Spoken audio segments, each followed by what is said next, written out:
Financial markets పై పట్టు సాధించాలనుకునే వాళ్ళు Revanth conduct చేసే వెబినార్ కోసం ఈ నెంబర్ కి కాల్ చేయండి. నమస్తే, వెల్కమ్ టు సుమన్ టీవీ. నేను విష్ణు. ప్రస్తుతం మనతో పాటు NISM and CRISIL certified wealth manager Revanth Chalamala ఉన్నారు. వారితో మాట్లాడదాం. నమస్తే రేవంత్. నమస్తే సార్. రేవంత్, ఈ మధ్య మ్యూచువల్ ఫండ్స్ కి సంబంధించి నా ఆర్టికల్ ఒకటి చదివాను. ఫ్యాక్టర్ బేస్డ్ ఇన్వెస్ట్మెంట్ అంట. అవును సార్. అంటే నేను అంత ఇన్డెప్త్ గా ఏం ఆర్టికల్ చదవలేదు, జస్ట్ ఒక హెడ్లైన్ చదివాను. ఏంటి అసలు ఈ ఫ్యాక్టర్ బేస్డ్ ఇన్వెస్ట్మెంట్ అంటే ఏంటి, ఎందుకు ఈ మధ్య కాలంలో ఇది బజ్ క్రియేట్ చేస్తుంది, మరి ఈ ఫ్యాక్టర్ బేస్డ్ ఇన్వెస్ట్మెంట్ ద్వారా వెల్త్ క్రియేషన్ అనేది ఏ విధంగా చేయొచ్చు అంటారు, దీంట్లో ట్రాన్స్పరెన్సీ ఎలా ఉంటుంది, తర్వాత రిస్క్ మేనేజ్మెంట్, తర్వాత డైవర్సిఫికేషన్ ఎలా ఉంటుందో మన ఆడియన్స్ కొంచెం డీటెయిల్గా చెప్పగలరు? సార్, మార్కెట్స్ ఎవాల్వ్ అయిన తర్వాత మ్యూచువల్ ఫండ్స్ అనేవి చాలా బేసిక్గా స్టార్ట్ అయ్యాయి. ఇండెక్స్ ఫండ్స్ అని అవన్నీ వెరీ బేసిక్. ఒక రకంగా చెప్పాలంటే వెరీ ఇన్యాక్టివ్ అని చెప్పాలి. ఇండెక్స్ ఫండ్స్ అవన్నీ ఏం చేస్తాయి, just replica of an index, అంతే కదా. ETF అంతా కూడా రిప్లికాకు మాత్రమే ఉంటాయి. సో జస్ట్ ఒక ఇండెక్స్ లాగే పర్ఫామ్ చేయాలా, లేకపోతే మనకి బెటర్గా చేయాలా? సో చాలా మంది స్టాక్ పిక్ చేయడానికి ఇంట్రెస్ట్ చూపిస్తూ ఉంటారు. దానికి గల కారణం ఏంటి? బెటర్ రిటర్న్స్ ఉంటాయి, మూమెంటమ్ ఉంటుంది, మంచి లిక్విడిటీ ఉంటుంది, షార్ట్ టర్మ్ గెయిన్స్ అని తీసుకోవచ్చు. ఇట్లా రకరకాల ఫ్యాక్టర్స్ ఉంటాయి. ఇప్పుడు వాళ్ళెవరో పిక్ చేసే దాంతో కంపేర్ చేసి ఇంకా బెటర్గా చేయగలుగుతానేమో, ఈ ఫ్యాక్టర్స్ అన్ని చాలా ఇన్వాల్వ్ అయి ఉంటాయి.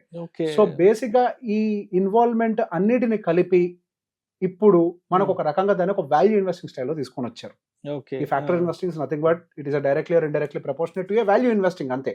సో బేసిక్గా మనకి వాల్యూ ఇన్వెస్టింగ్ అనేది లేదా ఫ్యాక్టర్ ఇన్వెస్టింగ్ అనేది ఏ విధంగా పనిచేస్తుంది? సో బేసిక్గా వీటన్నిటికీ ఏంటంటే స్టాండర్డ్ థియరీ ఉంటుంది. సహజంగా ఇండెక్స్ ఫండ్స్ అంటే మనం ఏం పిక్ చేస్తాం? Could be a large cap. Large cap అంటే సహజంగా ఏం పిక్ చేస్తారు? కంపల్సరీ ఆ Nifty 100లో ఉండేటువంటి కంపెనీస్ని మాత్రమే పిక్ చేయగలుగుతాం. అంతకు మించి డివేట్ అవడానికి, టాప్ 100 మించి డివేట్ అవడానికి అవకాశం ఉండదు. అండ్ వాటిల్లో కూడా వాళ్ళకి పారామీటర్స్ అనేవి చాలా బేసిక్గా ఉంటాయి. అందుకే మీరు గమనిస్తే మనకి ఇండెక్స్తో కంపేర్ చేస్తే లార్జ్ క్యాప్ మ్యూచువల్ ఫండ్స్ అనేవి చాలా అండర్ పర్ఫామ్ చేస్తూ ఉంటాయి. అండ్ దాంతో కంపేర్ చేస్తే కొంతవరకు mutual funds mid cap and small cap లో కొంచెం బెటర్ రిటర్న్స్ ఉంటాయేమో, కానీ వీటిల్లో లార్జ్ క్యాప్ లో తక్కువగా ఉంటాయి. ఈ మధ్య మీరు గమనిస్తే ఎక్కువ థిమాటిక్ వీటిల్ వైపుగా మూవ్ అవుతున్నారు. ఇంతకు ముందు కూడా కాంట్రేరియన్ ఇన్వెస్టింగ్ స్ట్రాటజీ అని చెప్పేసి నేను కూడా ఒక ప్రెజెంటేషన్ చేశాను. సో బేసిక్గా ఇదంతా కూడా ఏంటంటే ఒక సైంటిఫిక్ అప్రోచ్ తోటి తీసుకువెళ్లే వాటిని ఈ మెథడ్స్ అన్ని అంటారు. ఇప్పుడు వీటి గురించి మనం మాట్లాడితే ఈ ఫ్యాక్టర్ ఇన్వెస్టింగ్ అనేది ఎలా ఉంటుంది అనేది మాట్లాడితే ఫస్ట్ వాళ్ళు మ్యాక్రో ఎకనామిక్ లెవెల్ అండర్స్టాండింగ్ చేస్తారు. సో స్క్రీన్ లో కూడా డీటెయిల్డ్ ఎక్స్ప్లెయిన్ చేసే విధంగా చూపిస్తాను. సో పర్టికులర్గా ఈ మ్యాక్రో ఎకనామిక్ ఫ్యాక్టర్స్ లో వాళ్ళు చూసుకునేది ఏంటి అని అంటే ఫస్ట్ ఎమర్జింగ్ మార్కెట్స్ ఏంటి, అటు పొలిటికల్స్ అయి ఉండొచ్చు, లేకపోతే గ్లోబల్ పాలిటిక్స్ అయి ఉండొచ్చు, లేకపోతే లోకల్ పాలిటిక్స్ అయి ఉండొచ్చు. వీళ్ళు సహజంగా ఏ సెక్టర్ వైపుగా ఎక్కువ ఇంట్రెస్ట్ చూపిస్తున్నారు, ఇది ప్రధానంగా గమనిస్తారు. అండ్ వాళ్ళు పిక్ చేసేటువంటి స్టాక్స్ కి క్రెడిట్ రిస్క్ అనేది ఉండకూడదు. క్రెడిట్ రిస్క్ అంటే ఏంటి అంటే వాళ్ళు డిఫాల్ట్ అవ్వటానికి ఎక్కువ అవకాశాలు ఉండకూడదు. అండ్ దాంతో పాటుగా వాళ్ళు ఇన్ఫ్లేషన్ అడ్జస్ట్మెంట్ తో కంపేర్ చేస్తే బెటర్ గా గ్రో అవుతూ ఉండాలి. అండ్ దాంతో పాటుగా real risk, the risk of interest rate movements అని అంటారు. సో వాటి యొక్క ఇంపాక్ట్ వీటి మీద ఉండకూడదు. And economic growth, so basic గా మనకి బిజినెస్ సైక్లిక్ ప్రాసెస్ అంటూ ఉంటాం కదా, market works on a cyclic process. ఏదో మ్యాట్ బుల్ రన్ వచ్చినప్పుడు అన్ని సెక్టర్స్ ఒకసారి పరిగెట్టినట్టుగా కాకుండా సహజంగా మార్కెట్ అనేది మనకి ఆ బిజినెస్ సైకిల్స్ కి అనుకూలంగా పరిగెడుతూ ఉంటుంది. అంటే ఒక సెక్టర్ పైకి వెళ్తే మరో సెక్టర్ కిందకు వస్తూ ఉంటుంది. సహజంగా అవి ఎక్కువగా బిజినెస్ సైకిల్స్ కి ఎక్స్పోజ్ అయ్యి ఉంటాయి. అండ్ దాంతో పాటుగా లిక్విడిటీ అది ఎక్కువగా ఉండేలాగా చూసుకుంటూ ఉంటారు. అండ్ వీటితో పాటుగా ఇంకొన్ని పారామీటర్స్ ఈ స్క్రీన్ లో రికార్డ్ అవ్వంది విషయాలు కూడా యాడ్ చేసేది ఏంటి అని అంటే అవి ఫండమెంటల్ గా స్ట్రాంగ్ గా ఉంటూ వాల్యుయేషన్ పరంగా కూడా చాలా ఫేర్ గా ఉండాలి. హై వాల్యుయేషన్స్ ఉన్న వాటికి ఉద్యోగులకి సహజంగా వెళ్ళరు. అండ్ దాంతో పాటుగా కొన్ని స్టైల్ ఫ్యాక్టర్స్ కూడా వాళ్ళు ఇన్వాల్వ్ చేస్తారు. ఇందాక నేను చెప్పినట్టుగా వాల్యూ, ఆ స్టాక్ అనేది డిస్కౌంటెడ్ అయి ఉండాలి. అండ్ ఫండమెంటల్స్ అంటే వాటి ఫండమెంటల్స్ కంపేర్ చేస్తే డిస్కౌంటెడ్, ప్రైస్ ఏదో ₹2 ఉంది, ₹3 ఉంది, లేదా ₹100 ఉంది. వాటి పియర్ కంపెనీస్ తో కంపేర్ చేస్తే స్టాక్ ప్రైస్ తక్కువలో ఉంది కాదు, దాని ఫండమెంటల్స్ తో కంపేర్ చేస్తే ఆ స్టాక్ యొక్క ప్రైస్ అనేది లోవర్ లో ఉండాలి. అండ్ దాంట్లో వాలటాలిటీ అనేది హెవీగా ఉండకూడదు, అది కంపారిటివ్లీ లో రిస్క్ స్టాక్ అయి ఉండాలి. అండ్ స్టేబుల్ గా ఉండాలి. అండ్ ఒక మంచి క్వాలిటీ తోటి, అంటే వాటి యొక్క ఫైనాన్షియల్స్ అన్ని కూడా క్వాలిటీగా గ్రో అవుతూ ఉండాలి. ఏదో sudden spike of sales increase అయినట్టుగా, లేకపోతే సడన్ డ్రాప్ కొన్ని కంపెనీస్ లో కనిపిస్తూ ఉంటాయి. కొన్ని క్వార్టర్స్ ఏమో స్పైక్స్ కనిపిస్తాయి, లేదా కొన్ని ఇయర్ స్పైక్స్ కనిపిస్తాయి, ఆ తర్వాత సడన్ గా డ్రాప్ కనిపిస్తూ ఉంటాయి సేల్స్ లో.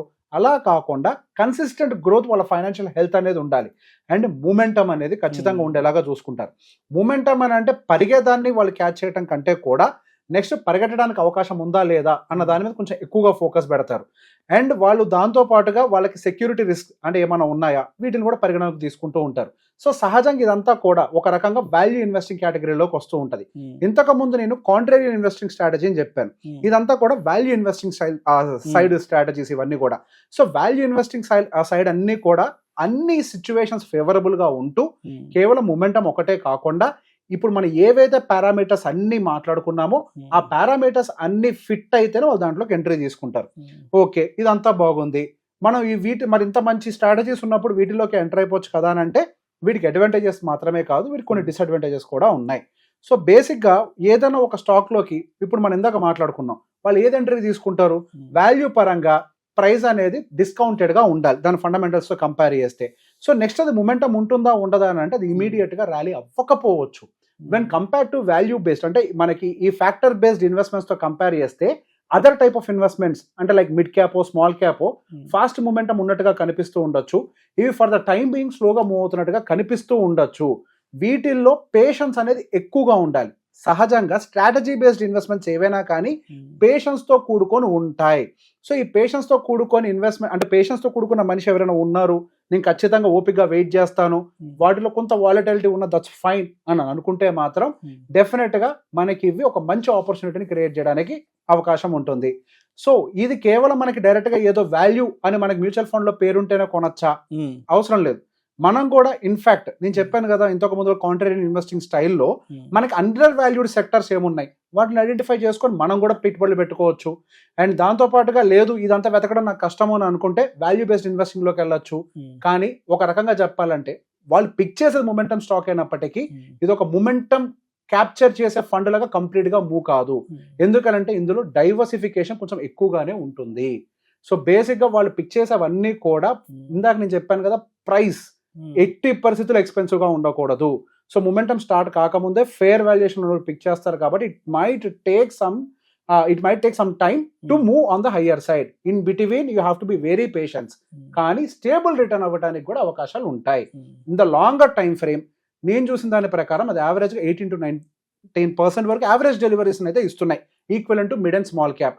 సో నేను అట్లా కంపేర్ చేసుకున్నప్పుడు మిడ్ అండ్ స్మాల్ క్యాప్లో కొంచెం వాలటిలిటీ ఎక్కువగా ఉంటుంది, డౌన్ సైడ్ పొటెన్షియాలిటీ కూడా ఎక్కువగా ఉంటుంది, బికాస్ వాటి యొక్క వాల్యుయేషన్స్ ఎక్కువగా ఉంటాయి. వాటితో కంపేర్ చేస్తే మేబీ స్లో గ్రోత్ ఉండొచ్చేమోలే కానీ స్లోగా మూవ్మెంట్ ఉండొచ్చులే కానీ రిటర్న్స్ పరంగా సేమ్ అవుతాయి. కాబట్టి value investing is a very good strategy అని అనుకుంటాను. Factor investing so it's a part of value investing. Yes అంటే ఇప్పుడు మరి దీంట్లో ఇన్వెస్ట్ చేయాలనుకున్నప్పుడు తప్పనిసరిగా ఎటువంటి ఫ్యాక్టర్స్ని మనం కన్సిడర్ చేయాలి అంటారు? సార్ వీటిల్లో ఎటువంటి పరిస్థితుల్లో కూడా షార్ట్ టర్మ్ కోసం పెట్టకూడదు. 1 సంవత్సరం 2 సంవత్సరాలు 3 సంవత్సరాలు ఎట్టి పరిస్థితుల్లో పెట్టకూడదు. ఎందుకు వీళ్ళు పిక్ చేసేటప్పుడు వాళ్ళు నెక్స్ట్ ఎకనామిక్ సైకిల్ ఏది స్టార్ట్ అవుతుంది అన్న దాని మీద వాళ్ళు అండర్స్టాండ్ చేసుకునే ప్రయత్నం చేస్తారు. And some times it might get delayed. దానికి ఒక చిన్న ఉదాహరణ చెప్తా. ఇప్పుడు డిఫెన్స్ థీమ్ పనిచేస్తుంది, బాగా ర్యాలీ అవుతుంది అని చెప్పేసి 5-6 సంవత్సరాల ముందు నుంచి అనుకుంటున్నప్పటికీ దాని యాక్చువల్ మూమెంటం అంతా కూడా 3 years బ్యాక్ నుంచి గట్టిగా స్టార్ట్ అయింది. అంతకంటే ముందు కూడా అనుకున్నంత రేంజ్ లో పర్ఫార్మెన్స్ ఇవ్వలేదు.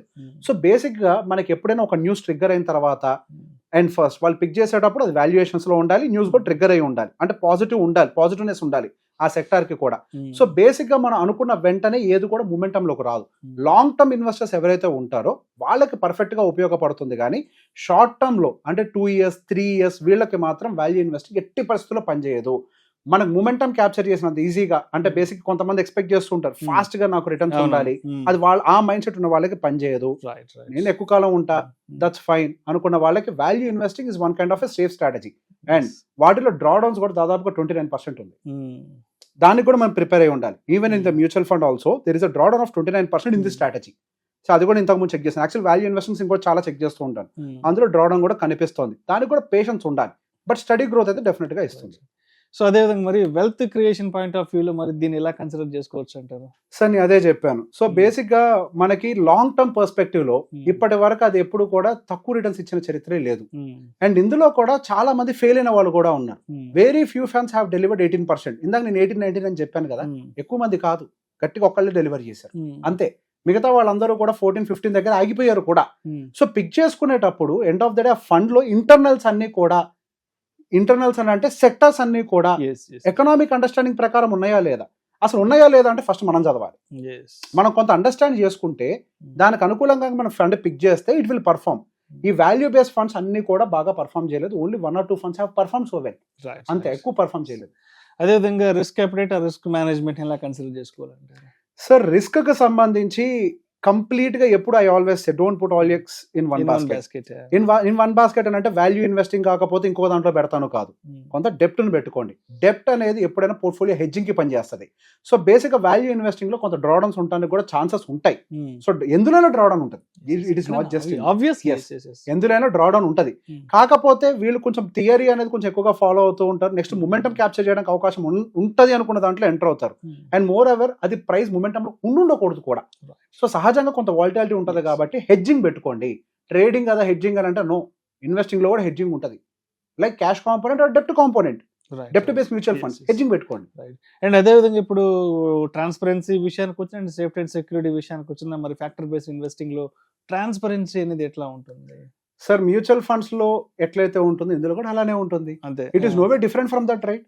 ఇప్పుడు బేసిక్ ఎవ్రీ మంత్ మనకు ఫ్యాక్ట్ షీట్ వస్తుంది. వాళ్ళు ఎందులో పెట్టుబడులు పెడుతున్నారో, ఎటు నుంచి ఎటు వెళ్తున్నారో ప్రతి ఒక్కటి కూడా వస్తుంది.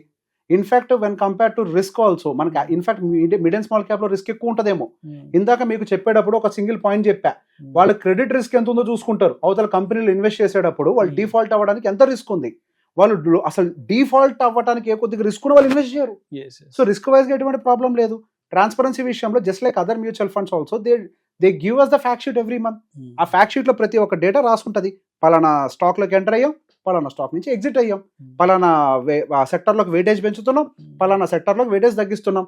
అదే విధంగా ఫండ్ మేనేజర్ ఒక కామెంటరీ రాసుంటది, మేము పలానా మైండ్ సెట్ తోటి మూవ్ అవ్వాలనుకుంటున్నాం, నెక్స్ట్ మేము ఇట్లా తీసుకోవాలనుకుంటున్నాం, వాళ్ళ పర్సెప్షన్ చెప్తారు.